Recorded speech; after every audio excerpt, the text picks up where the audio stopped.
নাম শুনতে শুনতে তুলসী ভাবে ভাবাবিত হয়েছে। নামামৃত পরশমণি স্পর্শ করেছিল তুলসীকে, তাই তুলসী লুটিয়ে পড়লেন হরিদাসের চরণে। কেঁদে কেঁদে বলছেন, ঠাকুর ক্ষমা করো গো ঠাকুর, ক্ষমা করো গো ঠাকুর, ক্ষমা করো গো,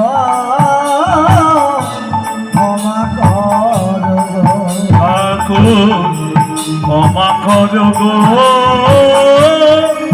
ক্ষমা করো গো, ক্ষমা করো গো, ক্ষমা করো গো। যেন ওই চাহানে পাই কোঠায়, ক্ষমা করো গো, ক্ষমা করো গো। চরণে পাই কোথায় ঠাকুর, ক্ষমা করো গো, ক্ষমা করো গো।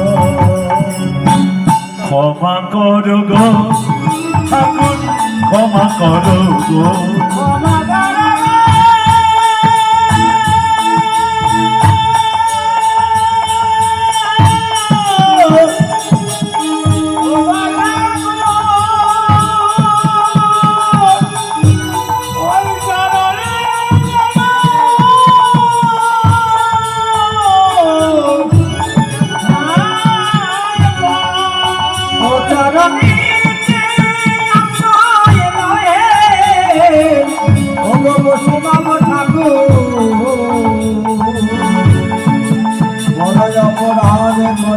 তোমার রামা জগতে ক্ষমা করে আই দিও চরণ।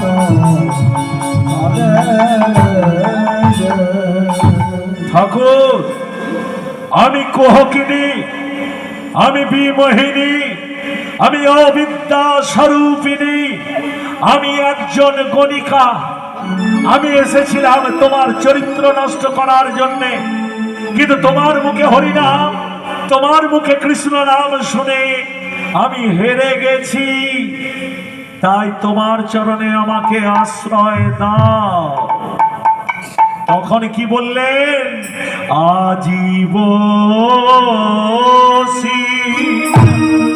শোনো না পুরী প্রেম